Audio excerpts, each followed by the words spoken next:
Bonjour, Jean-Guy Passagia. Je fais partie des enseignants titulaires du laboratoire d'anatomie de la faculté de médecine et je suis également neurochirurgien à l'hôpital. Dans les chapitres qui vont suivre, nous allons étudier l'anatomie de l'abdomen en commençant par le tube digestif et ses glandes annexes. Et en premier chapitre, je vous propose l'organogenèse du péritoine. L'appareil digestif est l'un des premiers à se différencier dans l'échelle animale. En effet, le premier souci du monde animal va être de se nourrir, et l'appareil digestif sera réduit à sa plus simple expression chez les animaux primitifs comme l'hydre, le ver de terre, avec un tube à l'intérieur d'un tube. Mais dans l'échelle des animaux, jusqu'à l'homme, le plus élaboré des vertébrés, l'appareil digestif est l'un de ceux dont la différenciation est la plus précoce chez l'embryon. Et les caractères anatomiques, pour chaque viscère, pour chaque segment du tube digestif, est relativement constant dans la série animale. En effet, il y a une stabilité de la structure et de fonction. Par exemple, le foie ou glande hépatique aura la même fonction dans pratiquement toute l'échelle animale. Bien sûr, il y a une adaptation au régime alimentaire. L'homme est particulièrement omnivore et possède un tube digestif simple, archaïque, peu spécialisé.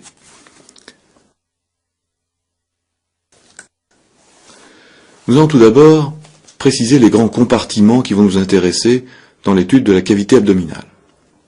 Ce schéma représente tout d'abord l'architecture squelettique avec la colonne vertébrale lombaire, l'ensemble des côtes et du sternum, et puis dans la partie caudale, le bassin associant le sacrum avec l'os coxal droit, l'os coxal gauche.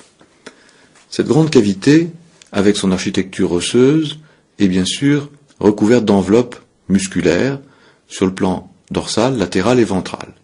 Ce cylindre, ce vaste cylindre, est enfin fermé par deux diaphragmes musculaires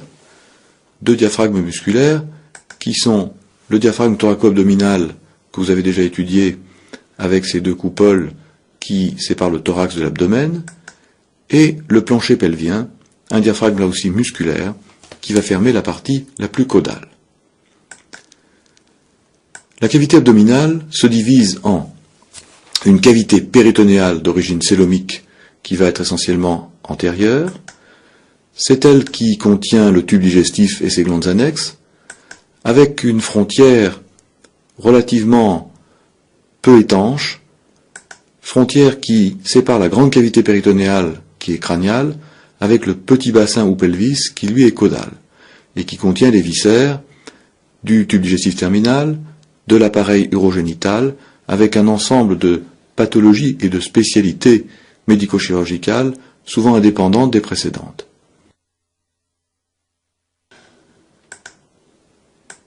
En arrière de cette cavité péritonéale, eh bien, il y a bien sûr le squelette, la colonne, et c'est la région dite du rétropéritoine. Rétropéritoine qui contient l'appareil urinaire, mais également les glandes surrénales. Rétropéritoine qui contient l'appareil urinaire associant glandes surrénales, les reins et les uretères, et également les gros vaisseaux qui se résument à l'aorte abdominale et sa bifurcation, la veine cave inférieure et un très riche réseau lymphatique. En anatomie de surface, la région de l'abdomen peut être divisée en 9 petits secteurs qui correspondent bien sûr à des viscères sous-jacents et qui sont des points de repère pour l'examen clinique. Cette région est divisée par des lignes horizontales, une ligne horizontale qui passe par le processus xiphoïde du sternum, deuxième ligne horizontale par les rebords costaux inférieurs, troisième ligne horizontale qui rejoint les crêtes iliaques et les épines iliaques antéro-supérieures droite et gauche, et enfin une ligne pubienne. Verticalement, dans le premier compartiment crânial, les lignes vont suivre le rebord des grilles costales, plus particulièrement des cartilages costaux, puis deux lignes verticales pour séparer en 3 tiers verticalement cette surface abdominale. Parmi ces régions, il y a tout d'abord la région de l'épigastre. Région de l'épigastre qui est située depuis le processus xyphoïde du sternum jusqu'à la deuxième ligne, dans l'espace entre les cartilages costaux. Deuxième région sur cette partie verticale et médiane, c'est la région ombilicale, ou mésocéliaque, centrée sur la cicatrice de l'ombilic. Troisième région, médiane toujours, mais la plus caudale, c'est la région pubienne, ou hypogastre. On a ensuite trois régions latérales, l'hypocondre, droit ou gauche, qui sont recouverts par le gril costal et les cartilages costaux, et qui abritent des viscères souvent fragiles et importants, le foie à droite, la rate à gauche, au-dessous le flanc droit, et dans la dernière partie, ce dernier carré ou dernier rectangle est divisé en deux par le ligament inguinal, cette frontière entre l'abdomen et le membre inférieur, avec la fosse iliaque droite en situation crâniale et médiale, la région inguinale en situation caudale et latérale. Encore une fois, ce sont des surfaces et des repères cliniques pour les viscères sous-jacents lors de l'examen du praticien. Afin d'établir d'emblée des règles de vocabulaire, des notions topographiques pour comprendre le vocabulaire qu'on va utiliser ultérieurement, voici une vue schématique d'une dissection de la cavité du péritoine, dissection pour laquelle on a fait l'ablation de la paroi antérieure mais aussi des parois latérales de l'abdomen et qui met à jour l'ensemble des viscères intrapéritonéaux.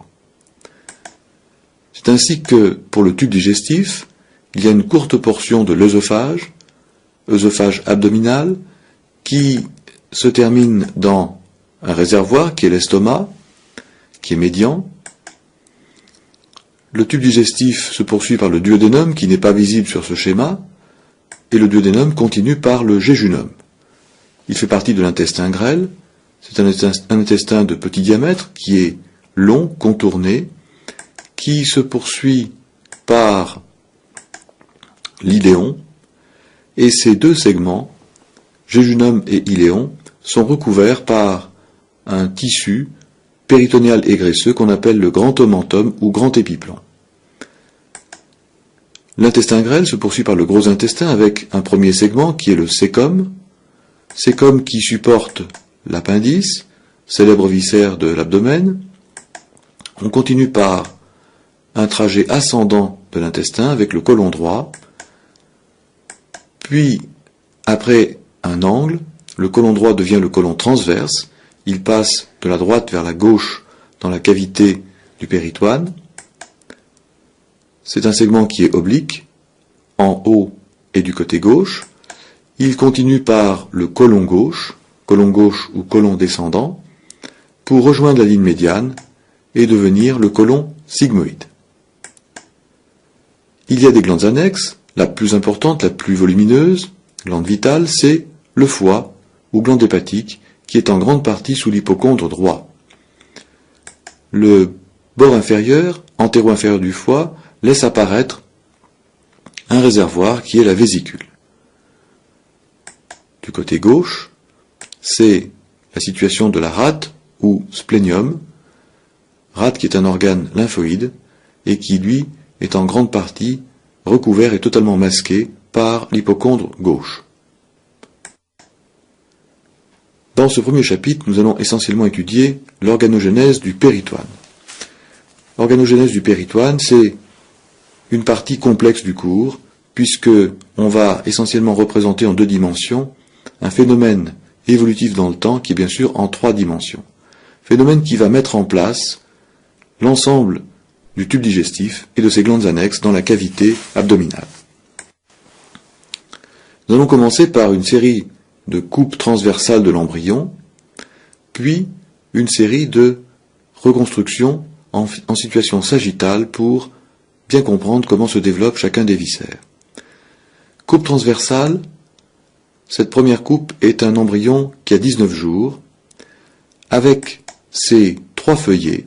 Premièrement, le feuillet de l'ectoblaste, qui recouvre bien sûr la partie dorsale de l'embryon, avec ici la gouttière neurale au centre, et qui recouvre également la cavité amniotique dans la partie la plus dorsale. Le deuxième feuillet, c'est le feuillet endoblastique, qui lui est totalement ventral. Feuillet endoblastique, c'est le futur feuillet qui va appartenir au tube digestif et qui abrite à ce stade la cavité vitelline. Entre ces deux feuillets, ectoblaste et endoblaste, se met en place à partir de la corde et à partir du nœud de Hansen, le troisième feuillet, le mésoblaste. La corde est sur la ligne médiane, c'est elle qui va induire le système nerveux, sa différenciation, avec ici l'ébauche de la gouttière neurale dans la partie dorsale. Ce mésoderme paracordal va se diviser, se segmenter en différents éléments. Tout d'abord, une pièce paraaxiale, en regard de la flèche, puis une pièce intermédiaire, sur la seconde flèche, et enfin, latéralement, à l'issue de ces deux premières segmentations, eh bien, un feuillet du mésoblaste part en direction dorsale et va recouvrir progressivement l'amnios. C'est ce que l'on appelle la somatopleure, qui est un tissu mésoblastique, qui donc va recouvrir la paroi, le soma, la paroi de l'individu, par opposition à un autre feuillet de même consistance, qui est en vert clair, et qui va recouvrir l'endoblaste, mais ce feuillet va non plus recouvrir la partie somatique, mais la partie viscérale, c'est-à-dire le tube digestif, et forme la splanchnopleur, splanchno signifiant viscère. Cette seconde coupe est toujours une coupe transversale sur l'embryon, mais à un âge plus avancé puisqu'il a maintenant 30 jours. En intra-embryonnaire et sur la ligne médiane, on a de façon superposée, depuis la partie dorsale vers la partie ventrale, tout d'abord le tube neural, puisque la gouttière neurale s'est refermée, ventralement la corde, puis l'aorte primitive, et de part et d'autre de l'aorte, des gros amas cellulaires qui vont former le futur mésonéphros. L'amnios recouvre la surface dorsale de l'embryon, l'ectoblaste s'est refermé sur la ligne médiane pour former le revêtement cutané. Cette cavité amniotique va progressivement se développer latéralement à droite et à gauche pour former les parties latérales de l'embryon. L'intestin primitif, central, va être, à ce niveau de coupe, segmenté en deux parties, l'intestin primitif intra-embryonnaire et la vésicule vitelline, qui elle va rester extra-embryonnaire.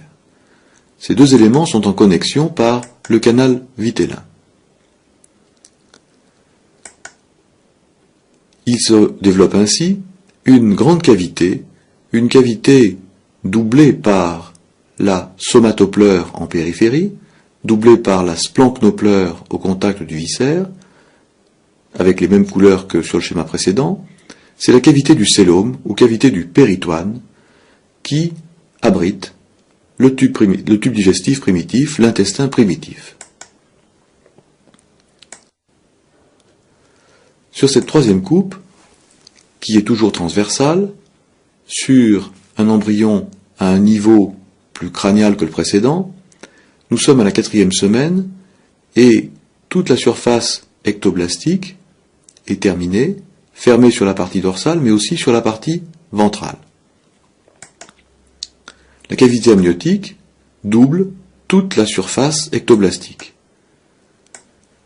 On a dorsalement, comme précédemment, le tube neural avec ses deux crêtes neurales droite et gauche, la corde, l'aorte primitive, et le mésonéphros de part et d'autre de l'aorte. La cavité célomique est vaste, encore peu occupée. Il y a l'intestin primitif en partie centrale, et cette cavité célomique est doublée par le péritoine pariétal. Péritoine pariétal qui dérive de la somatopleure, qui est en vert foncé.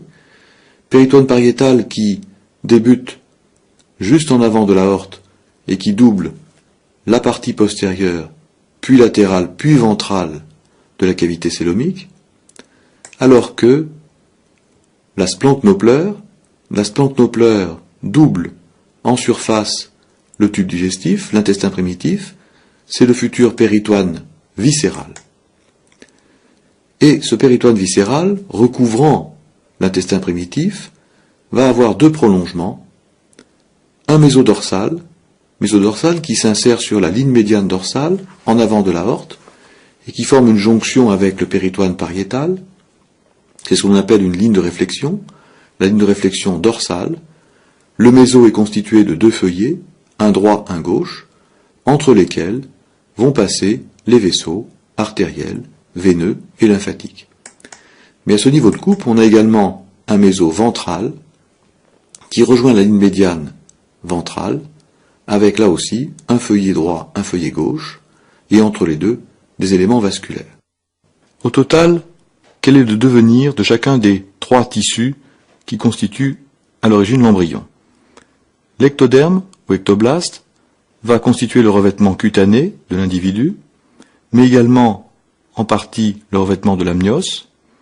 Sur la ligne médiane dorsale, il s'est différencié également en tissu nerveux, système nerveux central et système nerveux périphérique. L'endoblaste, quant à lui, va constituer la paroi interne de l'intestin, c'est-à-dire la muqueuse, c'est-à-dire le tissu fonctionnel digestif. Le mésoblaste est situé entre les deux, il va développer le squelette, les muscles, mais parmi ces muscles, les fibres musculaires lisses qui constituent une partie de la paroi intestinale. Continuons maintenant par une coupe sagittale tout à fait théorique, c'est un diagramme et non pas un schéma. La surface dorsale de l'embryon est sur la droite et on a figuré l'intestin primitif au centre qui est tout à fait théorique, rectiligne. Le mésodorsal est présent du muscle diaphragme vers le haut jusqu'au plancher pelvien vers le bas, et le mésodorsal est présent sur toute la hauteur du tube digestif. Ce mésodorsal abrite des bourgeons, en particulier le bourgeon de la rate, qui se développe dès ce stade. Dans la partie ventrale, le mésoventral existe uniquement pour le tiers crânial. Dans ce tiers crânial, il contient la glande hépatique et les futures voies biliaires.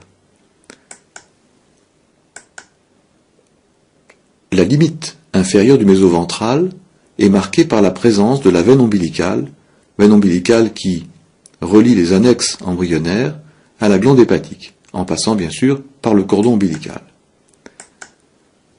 Le péritoine pariétal double toute la surface de la paroi postérieure, latérale et, comme sur ce schéma, la paroi ventrale. Le péritoine viscéral, par contre, lui, double l'intestin primitif et constitue une paroi droite ou gauche des mésos, dorsale ou ventrale. Sur un premier niveau de coupe, qui est en regard de la lettre A, eh bien, on a en bas et à droite une coupe transversale qui correspond au niveau de la flèche A sur le schéma en coupe sagittale.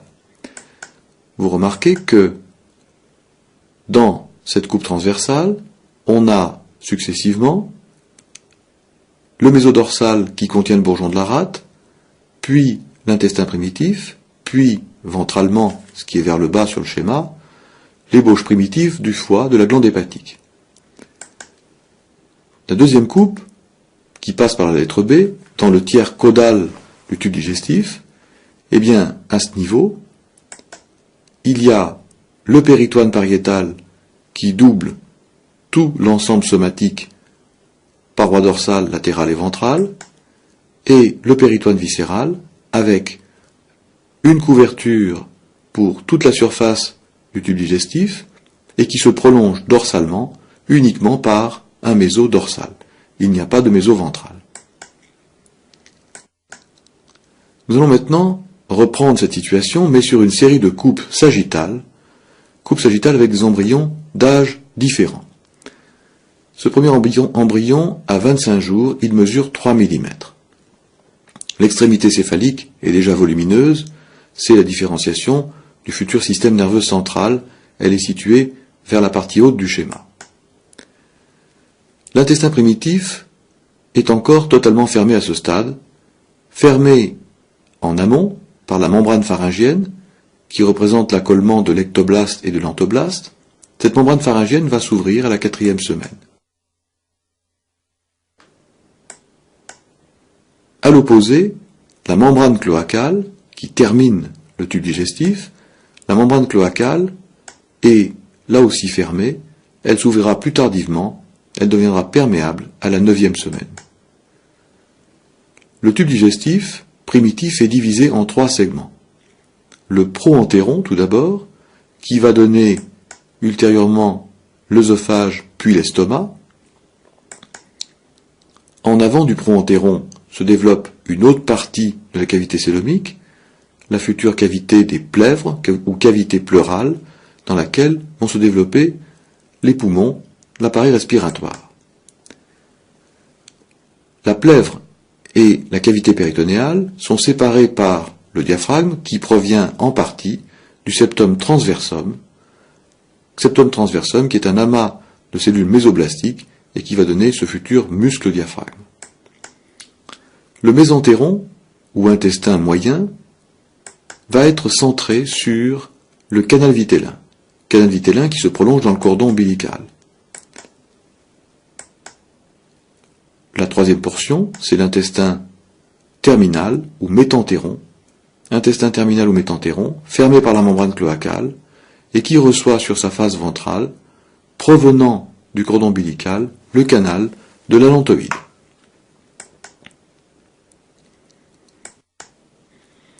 Cette seconde coupe sagittale se situe sur un embryon d'âge plus avancé, il a 32 jours, il mesure 5 mm.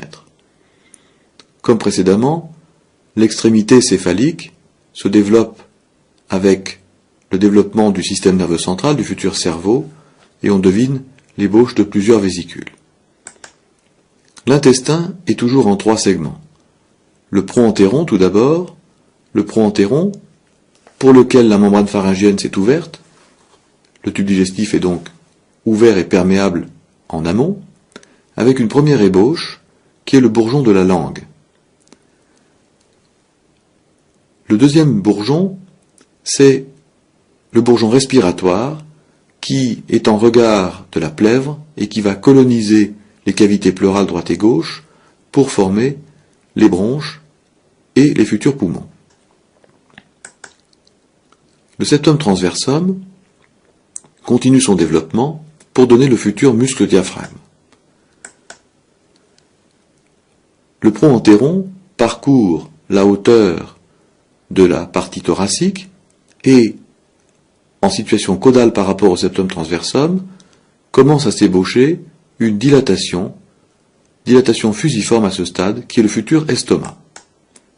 L'aorte est en situation dorsale, c'est l'aorte primitive, et l'aorte va donner un vaisseau spécifique pour le proentéron qui s'appelle le tronc cœliaque et qui va vasculariser les différentes portions intrapéritonéales du proentéron. C'est toujours sur cette partie que se développe l'une des glandes annexes, le pancréas, avec un bourgeon dorsal plus volumineux que le bourgeon ventral, et juste en regard et au-dessus du pancréas ventral, s'est développé un petit bourgeon, là aussi comme l'appareil respiratoire, mais c'est le bourgeon des voies biliaires qui vont coloniser la future glande hépatique. Le deuxième segment, le mésenthéron est peu différencié. Il reçoit toujours sur sa partie antérieure le canal vitellin qui se poursuit dans le cordon ombilical, et ce mésenthéron est vascularisé par une branche provenant de l'aorte à destinée digestive, l'artère mésentérique supérieure. Le dernier segment, le métenthéron ou intestin terminal, va être vascularisé par l'artère mésentérique inférieure cette fois-ci. Le cordon ombilical est parcouru par l'allantoïde et deux artères ombilicales. À ce stade, la membrane cloacale est encore fermée, elle ne sera perméable que plus tard, alors que, comme on l'a vu, la membrane pharyngienne est ouverte. Ce troisième schéma en coupe sagittale, qui est à un stade de 35 jours, 8 mm de longueur, restera notre schéma de référence pour les différentes différenciations des trois segments du tube digestif, proentéron, mésenthéron, métenthéron. Seule la partie infradiaphragmatique est représentée, et sur ce schéma sont détaillés les mésodorsales et mésoventrales. Au niveau du proentéron, les mésos vont prendre le nom de mésogastre, dorsal ou ventral, et c'est le seul niveau où existera un mésoventral. Mésogastre, puisqu'ils sont en regard de l'estomac, la future partie gastrique. Le mésogastre dorsal contient le tronc cœliaque, c'est là que le tronc cœliaque fait son trajet, dans le mésogastre dorsal, et il se divise très vite en trois branches pour vasculariser les éléments du proentéron. Le mésogastre ventral, lui, abrite le développement de la glande hépatique. Glande hépatique qui est volumineuse, qui va prendre un volume considérable et qui va bouleverser la topographie des viscères intrapéritonéaux. Dans le mésogastre ventral se développe le bourgeon des futures voies biliaires qui vont s'arboriser dans la glande hépatique. Il y a ensuite, en situation caudale, en regard des bourgeons pancréatiques dorsal et ventral, un mésoduodénum. Mésoduodénum qui est suivi par le mésentère commun ou mésentère ombilical, commun parce qu'il va être en partie commun pour l'intestin grêle et le gros intestin. Dans ce mésentère commun se développe l'anse ombilicale. L'anse ombilicale, c'est une boucle avec une partie crâniale de petit diamètre qui fait une coudure en regard de l'implantation du cordon ombilical, et cette partie de petit diamètre va changer pour une augmentation de diamètre juste en aval de cette coudure. L'artère mésentérique supérieure vascularise de façon spécifique les éléments contenus dans le mésentère commun, c'est-à-dire l'anse ombilicale, avec une artère qui est centrée sur le sommet de la coudure, qui est vascularisée par 14 à 16 branches en direction crâniale, mais 3 branches seulement en direction caudale pour la partie qui a augmenté de diamètre. Le mésoterminal contient le métenthéron qui est encore peu différencié, et ce métenthéron est vascularisé par l'artère mésentérique inférieure. L'artère mésentérique inférieure se divise là aussi en 3 branches et atteint le tube digestif. Le cordon ombilical contient donc plusieurs éléments, la veine ombilicale qui est crâniale, puis le canal vitellin, puis le canal de l'allantoïde. Canal de l'allantoïde qui va rejoindre le métenthéron sur sa face ventrale, et à ce stade, la membrane cloacale est encore fermée. Comment vont évoluer les mésos? Eh bien, ces mésos qui, à l'origine, sont en situation strictement sagittale et rectiligne, de façon théorique, vont être modifiés, déplacés, étirés par le développement du tube digestif et surtout des glandes annexes.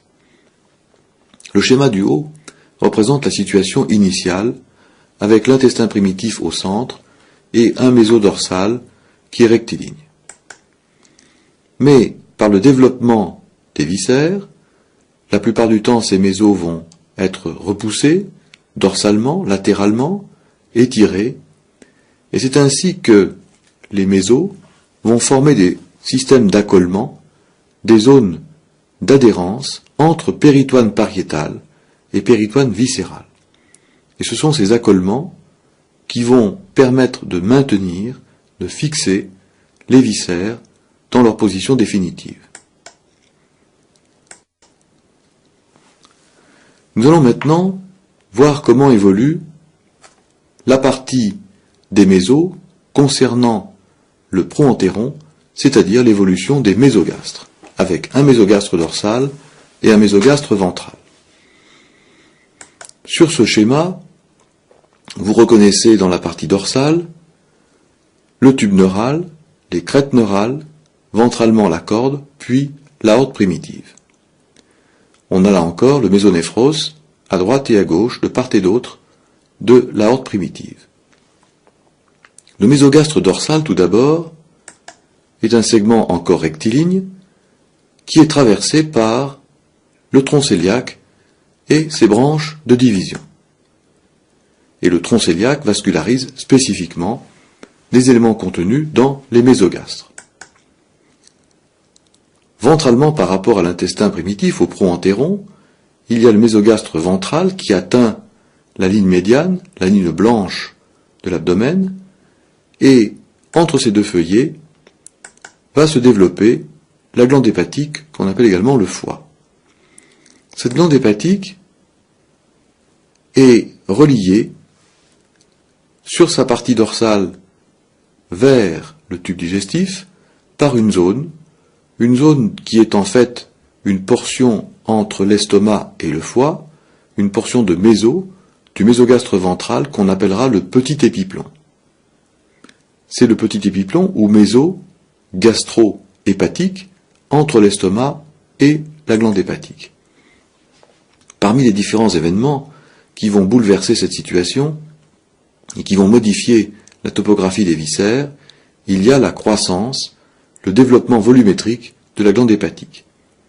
Développement qui se fait essentiellement vers la droite et en direction dorsale. Il y a donc ce développement de la glande hépatique vers la droite et en direction dorsale, mais un autre événement complexe et très particulier va se former, c'est la formation de la poche rétrogastrique ou arrière-cavité des épiplons. Sur le schéma qui est en haut, le schéma de la lettre A, on est face à la situation initiale avec l'aorte dans la partie rétropéritonéale, le mésogastre dorsal, le développement ensuite de l'intestin, le futur estomac, et le mésogastre ventral avec l'ébauche de la glande hépatique. Sur le schéma dans la partie inférieure, sont représentés en arrière l'aorte et la veine cave inférieure. La glande hépatique développe son volume et grandit essentiellement vers la droite et vers l'arrière, mais un élément vient s'interposer entre la glande hépatique et le tube digestif, c'est le récessus hépato-entérique. En effet, sur le bord droit du mésogastre dorsal se forme une cavitation, le méso va se creuser et cette cavité va venir s'insinuer entre le tube digestif et la glande hépatique. D'où le nom de récessus hépato-entérique, qui va, par sa croissance, aider le déplacement des viscères.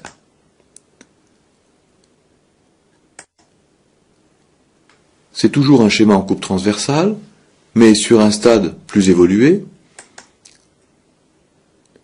En effet, peu importe la date, mais nous avons maintenant le système nerveux central qui forme la moelle épinière.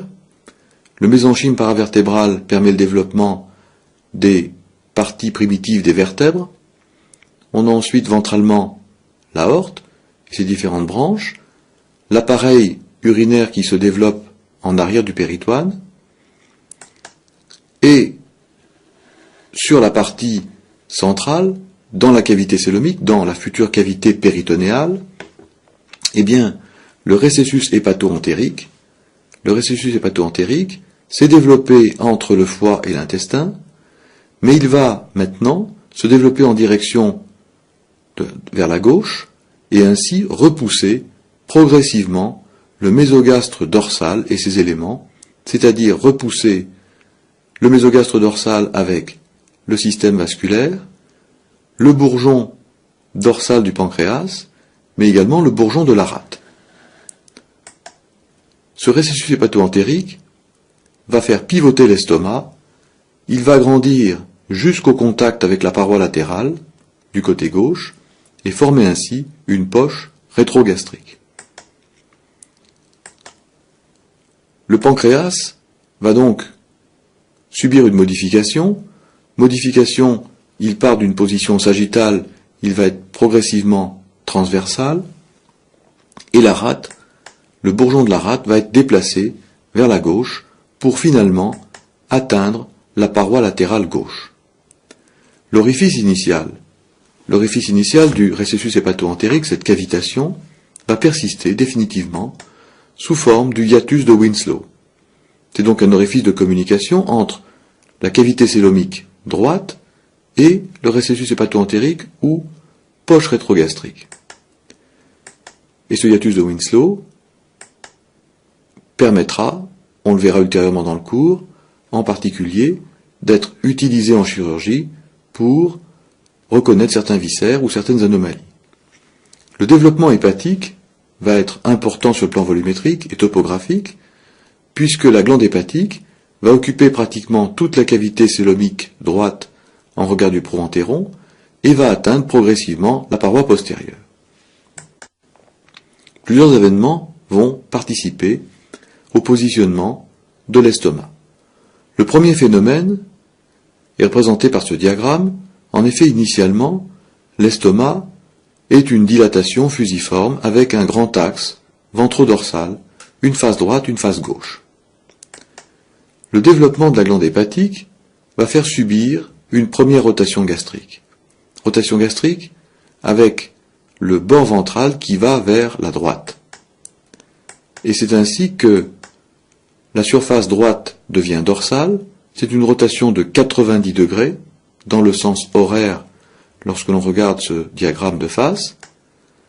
Et la face gauche devient ventrale. Cette dilatation est donc maintenant avec un grand axe transversal et non plus ventrodorsal. Ce schéma en coupe transversale représente la topographie définitive des mésogastres et de leur contenu. Volontairement, la partie dorsale, qui est occupée par le système nerveux central, la moelle épinière et les vertèbres, a été occultée. Tout d'abord, le mésogastre dorsal a son origine en regard de l'aorte abdominale, et c'est là que naît le tronc cœliaque, cette artère spécifique pour la portion des mésogastres. Le mésogastre dorsal a été repoussé latéralement vers la gauche et en situation dorsale. Il contient le bourgeon pancréatique dorsal qui est accompagné par l'artère splénique. Cette artère splénique a un trajet contourné au contact du bourgeon pancréatique et il se fait une jonction de mésogastre dorsal entre le pancréas et la rate, c'est l'épiplomb ou méso-pancréatico-splénique. La partie initiale, en regard du bourgeon pancréatique dorsal, va s'accoler, former une soudure entre péritoine pariétal et péritoine viscéral, et ainsi fixer le mésogastre. C'est ce qui est représenté par les petits pointillés verts. Au-delà de l'épiplomb pancréatico-splénique, se développe la rate qui arrive au contact de la paroi latérale et dorsale de l'abdomen. La portion suivante est représentée par la jonction, toujours de mésogastre dorsal, entre la rate et l'estomac. C'est l'épiplomb gastrosplénique qui là aussi contient des vaisseaux artériels et veineux.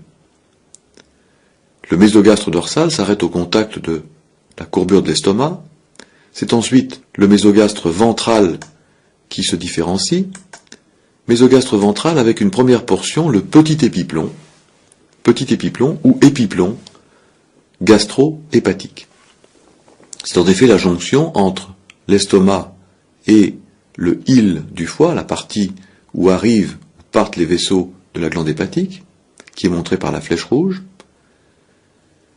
Et la dernière partie du mésogastre ventral, c'est un reliquat, le ligament falciforme, qui est très court, puisque la glande hépatique s'est développée de façon très volumineuse dans la moitié droite de la cavité célomique jusqu'au contact des parois antérieures, latérales et dorsales. La glande hépatique arrive au contact de la paroi dorsale en regard de la veine cave inférieure, mais au-dessous de cette glande persiste l'orifice primitif, l'orifice du récessus hépato-entérique, que l'on appelle le hiatus de Winslow au stade terminal, et qui communique définitivement entre la cavité célomique droite et la poche rétrogastrique. La glande hépatique, au contact de la paroi dorsale, forme, par abus de langage, un méso-hépatocave. Ce n'est pas un méso au sens anatomique du terme, méso constitué de péritoine viscérale qui contient des vaisseaux, mais simplement un accolement, un contact entre la glande hépatique et la région de la veine cave. Ces deux éléments seront d'ailleurs très difficiles à dissocier au stade définitif, et en particulier chez l'adulte. La région de la poche rétrogastrique va se subdiviser en différents segments. Premièrement, le hiatus de Winslow, qui est l'orifice d'entrée, puis entre le hiatus de Winslow et l'anneau artériel formé par deux des vaisseaux provenant du tronc cœliaque. Cette première partie, entre hiatus de Winslow et l'anneau vasculaire, forme le vestibule. Le vestibule est immédiatement dorsal par rapport au petit épiplon. Deux artères du tronc cœliaque, l'artère coronaire stomachique vers le haut, l'artère hépatique en pointillé vers le bas. Ces deux artères forment un anneau oblique qu'on appelle le foramen bursé ommentalis, au-delà duquel, vers la gauche, se situe et se constitue la poche rétrogastrique proprement dite. Cette poche rétrogastrique repousse le mésogastre dorsal jusqu'à la paroi latérale. L'estomac subit une deuxième modification dans son positionnement, deuxième phénomène qui est la modification des courbures. Le schéma en haut et à gauche représente la partie du proentéron qui est dilaté de façon fusiforme, et en pointillé l'insertion du mésogastre dorsal. Le développement de la poche rétrogastrique va progressivement modifier les courbures de l'estomac. Et de une origine qui est fusiforme, on va ensuite aboutir à la formation de deux courbures, une petite courbure et une grande courbure. La croissance de la poche rétrogastrique se fait vers la gauche et va donc étirer la cavité et les parois gastriques vers la gauche. Il en résulte, lorsque, dans le schéma du bas, la poche rétrogastrique a dépassé la limite gauche de l'estomac, il en résulte une petite courbure qui est concave, qui s'oppose à la grande courbure, qui elle est convexe et qui est sur la gauche. L'estomac a ainsi deux courbures, la petite courbure sur la droite, la grande courbure sur la gauche. Et la poche rétrogastrique finit par déborder, aller grandir au-delà de la grande courbure. C'est toujours l'estomac, avec ici ces courbures qui ont été développées, petite courbure sur la droite, grande courbure sur la gauche.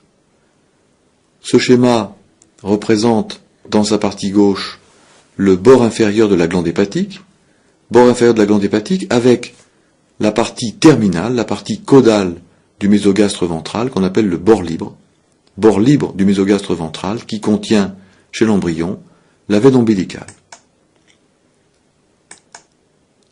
Le petit épiplon, qui appartient initialement au mésogastre ventral, a ici sa position définitive, c'est un épiplon gastro-hépatique et qui contient les éléments vasculaires et biliaires de ce qu'on appelle le pédicule hépatique. Le hiatus de Winslow persiste sur la face dorsale du petit épiplomb, au-dessous de la glande hépatique, et ce hiatus de Winslow permet, comme on l'a vu, la progression de la poche rétrogastrique. Cette poche rétrogastrique, étirant le mésogastre dorsal, va dépasser, déborder la grande courbure, et va ensuite se développer au-delà de cette grande courbure en direction caudale. Le troisième phénomène qui va positionner l'estomac, c'est une rotation encore, mais cette deuxième rotation gastrique n'est plus sur un axe crânio-caudal, mais sur un axe antéro-postérieur, axe qui est représenté par une artère, le tronc cœliaque. Sur ce schéma, sont en place la petite courbure, la grande courbure, au centre en rouge, le tronc cœliaque et deux de ses artères, l'artère coronaire stomachique vers le haut, en direction de l'œsophage, l'artère hépatique vers le bas. Il en résulte, dans cette deuxième rotation, une bascule de l'estomac, initialement verticale, il devient en partie transversal, avec la partie crâniale qui va vers la gauche, la partie caudale qui remonte vers la droite. Nous avons maintenant deux courbures pour le proentéron, deux courbures pour l'estomac, deux courbures que nous allons étudier sur deux schémas différents avec la topographie, la position définitive. Sur ce schéma, l'aorte représente la ligne médiane dorsale, aorte qui est en arrière du péritoine pariétal postérieur, et l'aorte donne le tronc cœliaque et ses trois branches de division. La petite courbure gastrique, la petite courbure de l'estomac, a été volontairement dénudée de son péritoine viscéral avec une dissection qui a coupé, retiré le petit épiplomb et qui laisse à découvert la petite courbure gastrique. Tout d'abord, le hiatus de Winslow est en arrière et dorsal par rapport au petit épiplomb. Il est prolongé par un pointillé pour faire figurer toute sa hauteur. Et la première partie de la poche rétrogastrique est formée par le vestibule qui est dorsal par rapport au petit épiplomb. La limite gauche du vestibule, c'est le foramen bursé ommentalis. Ce foramen bursé ommentalis, c'est deux artères qui le constituent, de courbure artérielle. Tout d'abord, l'artère coronaire stomachique qui est en direction crâniale, qui forme une concavité vers le bas et qui atteint la région de la jonction entre l'œsophage et l'estomac. La deuxième partie, c'est l'artère hépatique qui est concave vers le haut et qui va se poursuivre dans le petit épiplomb vers la glande hépatique. Et sur la gauche du foramen bursé ommentalis se forme la poche rétrogastrique, proprement dite, ou arrière-cavité des épiplombs. La petite courbure gastrique, c'est celle qui est le lieu d'implantation du petit épiplomb du méso-gastro-hépatique. Le second schéma va représenter la grande courbure dans sa position définitive. On a laissé la dissection de la petite courbure, sur laquelle on a fait l'ablation du péritoine viscéral, et le péritoine viscéral est sectionné horizontalement, transversalement dans la partie haute de l'estomac, mettant ainsi à jour les deux feuillets du mésogastre dorsal. On a vu comme précédemment l'épiplomb pancréatico-splénique qui fait la jonction entre le pancréas et la rate, puis la rate avec son enveloppe de péritoine viscéral, et un épiplomb gastro-splénique qui réunit la rate et la grande courbure gastrique. La poche rétrogastrique a débordé la grande courbure, la croissance n'est plus possible vers la gauche puisqu'on a atteint la paroi latérale de l'individu.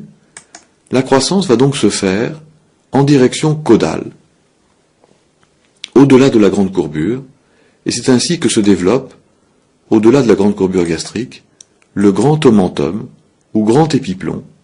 Grand omentum ou grand épiplon, qui est donc un tissu en grande partie constitué par du péritoine viscéral et qui va recouvrir cette partie médiane, cette partie ombilicale de la région de l'abdomen en recouvrant l'intestin grêle.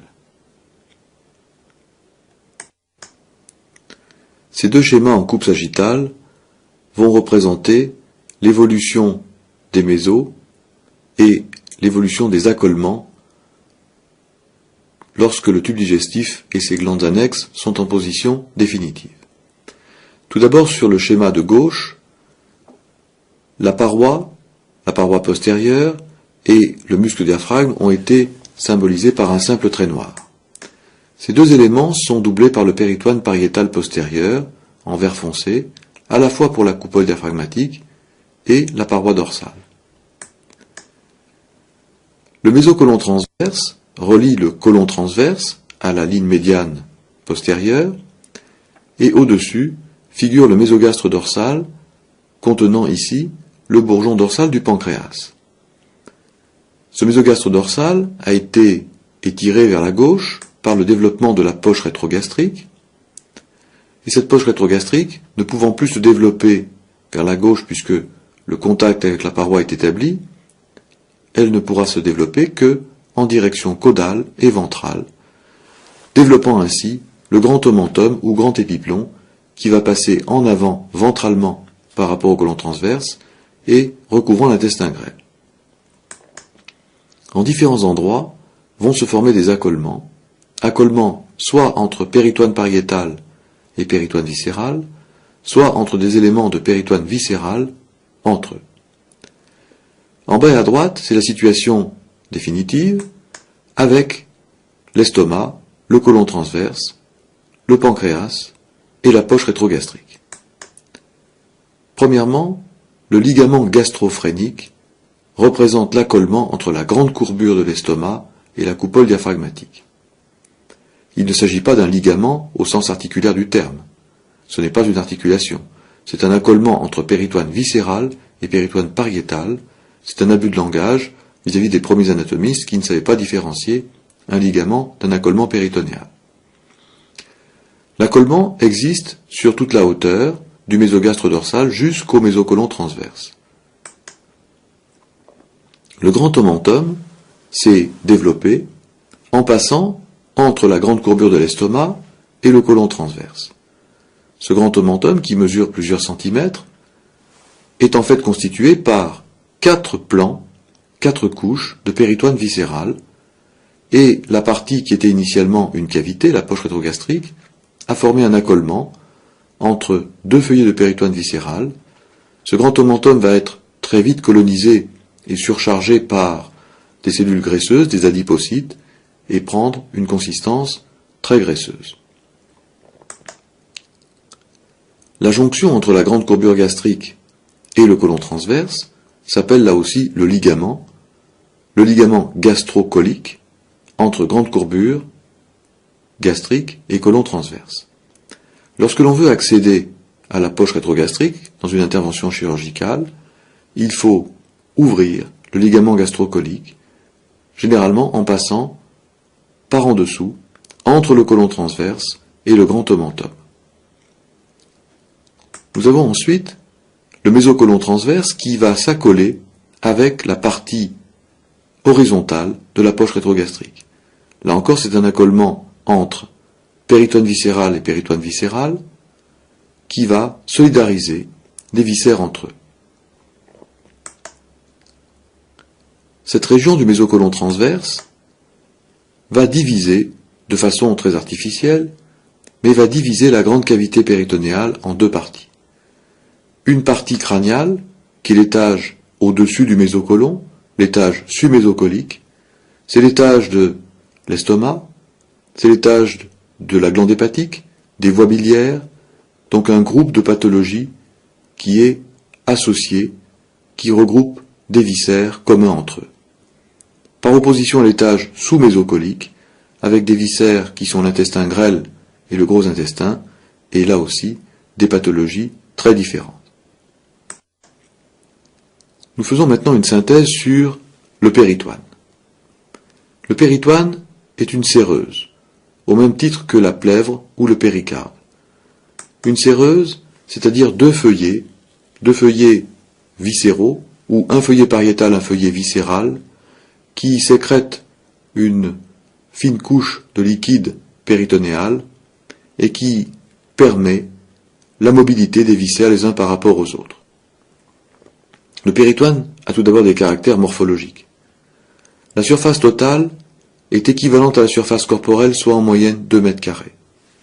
C'est une frontière ininterrompue de quelques dixièmes de millimètre d'épaisseur et qui est très dense en réseau lymphatique. C'est une membrane dialysante semi-perméable qui permet, par osmose, entre autres, de réaliser une épuration extra-rénale en cas d'insuffisance rénale suraiguë et lorsqu'on ne possède pas un rein artificiel. Et ce péritoine est en mobilité permanente passive. En effet, il n'est pas animé par des muscles, ce sont les muscles des viscères, d'une part, les muscles de la paroi de l'abdomen d'autre part, la respiration entre autres, qui vont imposer une mobilité permanente, passive au péritoine.